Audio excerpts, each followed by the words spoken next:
Hello friends, welcome to स्वास्थ्य academy Lucknow. आज ये वीडियो हमारा करंट अफेयर का है और ये जितने भी एक सप्ताह के महत्वपूर्ण क्वेश्चन हैं, आने वाले जितने भी एग्जाम हैं यूपी ट्रिपल एस सी के, इसके अलावा यूपी पीसीएस का एग्जाम है, बीपीएससी के एग्जाम है, सबके लिए कारगर रहेगा।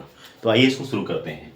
जैसा क्वेश्चन है अभी हाल ही में पहला, कविंद्र पुरकायस्थ एक चर्चित व्यक्ति है। चर्चित व्यक्ति में इनका निधन हुआ है।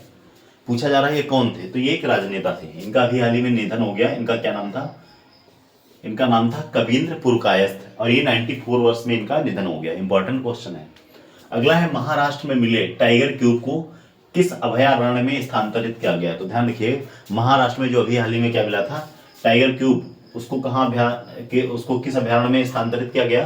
तो उसको किया गया है ज्ञान गंगा वन्यजीव अभयारण्य में। कमेंट सेक्शन में आप बताइएगा ज्ञान गंगा वन्यजीव अभयारण्य कहाँ पे है। अगला क्वेश्चन है, राष्ट्रीय सरस मेला। राष्ट्रीय सरस मेला जो है 2026, इसका आयोजन कहाँ किया गया? तो ये किया गया है गुंटूर में। गुंटूर कहाँ पे है? गुंटूर आंध्र प्रदेश में है। राष्ट्रीय सरस मेला 2026 का आयोजन कहाँ किया गया? तो गुंटूर आंध्र प्रदेश में किया गया। अगला है, दृष्टिबाधित लोगों के लिए प्रथम ब्रेल लाइब्रेरी, ये कहाँ खोली गई? तो ये उत्तर प्रदेश में खोली गई। ये क्वेश्चन है यूपी स्पेशल का, इंपॉर्टेंट है, ध्यान रखिए, यूपी के एग्जाम के लिए महत्वपूर्ण है। दृष्टिबाधित लोगों के लिए प्रथम ब्रेल लाइब्रेरी कहाँ खोली गई? तो उत्तर प्रदेश में खोली गई। अगला क्वेश्चन है, WPL वुमेन प्रीमियर लीग 2026 के लिए यूपी वॉरियर्स का कप्तान किसे बनाया गया? तो ध्यान रखिएगा, इनका नाम है मेग लैनिंग। मेग लैनिंग को यूपी वॉरियर्स का कप्तान बनाया गया है। किसके लिए? WPL के लिए।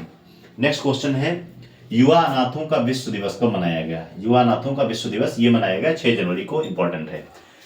अगला क्वेश्चन बात करें, हुंडई मोटर का MD और CEO किसे नियुक्त किया गया? तो इनका नाम है तरुण गर्ग। अगला क्वेश्चन है, भारत सरकार ने EB4 वीजा लॉन्च किया, ये किस देश के लोगों के लिए लॉन्च किया? तो भारत सरकार ने जो वीजा लॉन्च किया इसका नाम है EB4। ये चीन के व्यापारियों के लिए किया है, इस 6 माह के लिए, यानी चीन का कोई भी व्यापारी भारत में 6 माह तक इस वीजा के माध्यम से रह सकता है। इंपॉर्टेंट है, ध्यान रखिएगा। अगला क्वेश्चन है, वैश्विक हरित हाइड्रोजन सम्मेलन, most important for UP PCS. वैश्विक हरित हाइड्रोजन सम्मेलन 2025, इसका संस्करण कौन सा है? तो इसका संस्करण है 3रा। किसके द्वारा इसका आयोजन किया गया? तो नवीकरणीय ऊर्जा मंत्रालय के द्वारा। कहां किया गया? तो नई दिल्ली में किया गया। इसका उद्देश्य क्या है कि 2030 तक प्रतिवर्ष 5 मिलियन टन ग्रीन हाइड्रोजन का उत्पादन करना है। इंपॉर्टेंट क्वेश्चन है, इसका उद्देश्य इंपॉर्टेंट है। वैश्विक हरित हाइड्रोजन सम्मेलन 2025 जो कि नवीकरणीय ऊर्जा मंत्रालय के द्वारा आयोजित किया गया, इसका 3रा संस्करण है। कहां इसका आयोजन किया गया? तो नई दिल्ली में किया गया। और इसका उद्देश्य क्या है? इसका उद्देश्य है 2030 तक प्रतिवर्ष 5 मिलियन टन ग्रीन हाइड्रोजन का उत्पादन करना। नेक्स्ट क्वेश्चन है, अभी हाल ही में तमिलनाडु के डुगोंग संरक्षण रिजर्व को किसने मान्यता प्रदान की? तो तमिलनाडु के डुगोंग संरक्षण रिजर्व को IUCN ने मान्यता प्रदान की है। इंपॉर्टेंट क्वेश्चन है, ध्यान रखिएगा। और ये भारत का पहला डुगोंग संरक्षण है। ये भारत का पहला डुगोंग संरक्षण है, इंपॉर्टेंट है, ध्यान रखिएगा। अगला क्वेश्चन है, पर्यावरण ऑडिट अधिनियम 2025, इसको अभी हाल ही में अधिसूचित किया गया। किसके द्वारा? पर्यावरण वन और जलवायु मंत्रालय के द्वारा। पर्यावरण वन और जलवायु मंत्रालय के द्वारा। इसका उद्देश्य क्या है? पर्यावरण के लिए जवाबदेही तैयार करना।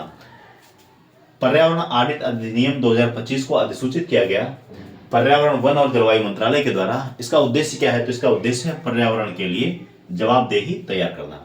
नेक्स्ट क्वेश्चन है, 2026 का G7 शिखर सम्मेलन कहां होगा? किसकी मेजबानी में होगा? तो ध्यान रखिएगा, ये फ्रांस की मेजबानी में होगा।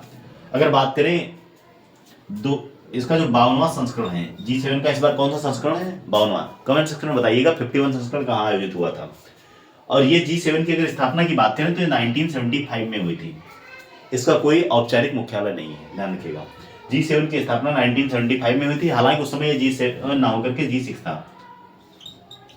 अब जानते हैं G7 में कौन कौन से देश आते हैं। तो G7 की अगर बात करें, Canada, France, Germany, Italy, Japan, USA और UK. USA, UK, Germany, Japan, Italy, Canada और फ्रांस, ये वर्तमान में 7 देश हैं।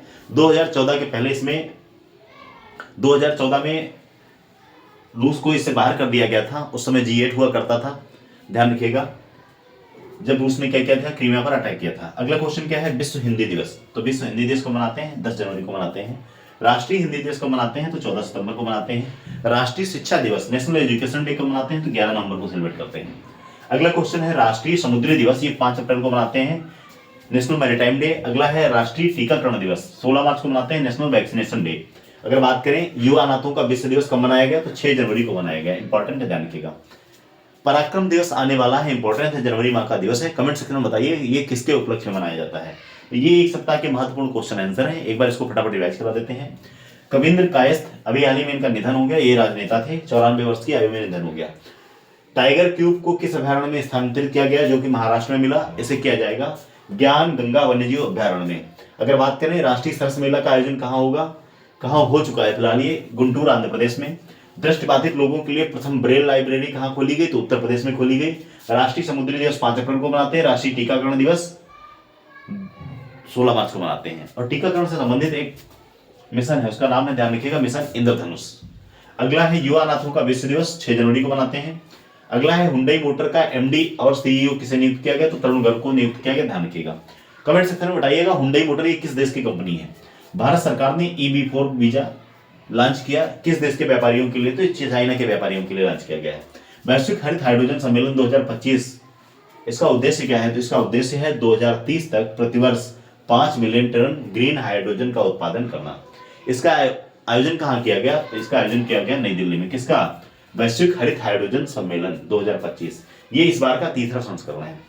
अगला है हाल ही में तमिलनाडु के डुगोंग संरक्षण रिजर्व को किसने मान्यता प्रदान की, IUCN ने मान्यता प्रदान। ये भारत का पहला डुगोंग संरक्षण रिजर्व है।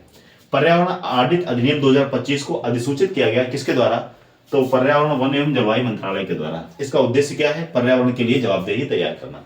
अगला क्वेश्चन है 2026 का जो G7 शिखर सम्मेलन, इसका मेजबान देश कौन होगा, फ्रांस होगा। इस बार का संस्करण क्या है, तो ये 52वां संस्करण है, ध्यान रखिएगा। G7 में कौन कौन से देश आते हैं, Canada, France, Germany, Italy, Japan, USA और UK। ये सारे देश क्या हैं वर्तमान में, ये 7 देश G7 का हिस्सा है, ध्यान रखिएगा। विश्व हिंदी दिवस कब मनाते हैं, 10 जनवरी को। राष्ट्रीय हिंदी दिवस 14 सितंबर को मनाते हैं। राष्ट्रीय शिक्षा दिवस 11 नवंबर को मनाते हैं। तो ये पिछले एक सप्ताह के जितने भी महत्वपूर्ण क्वेश्चंस थे, बन सकते थे आने वाले एग्जाम के लिए, यहाँ पर मैंने उनको कवर करने का प्रयास किया है।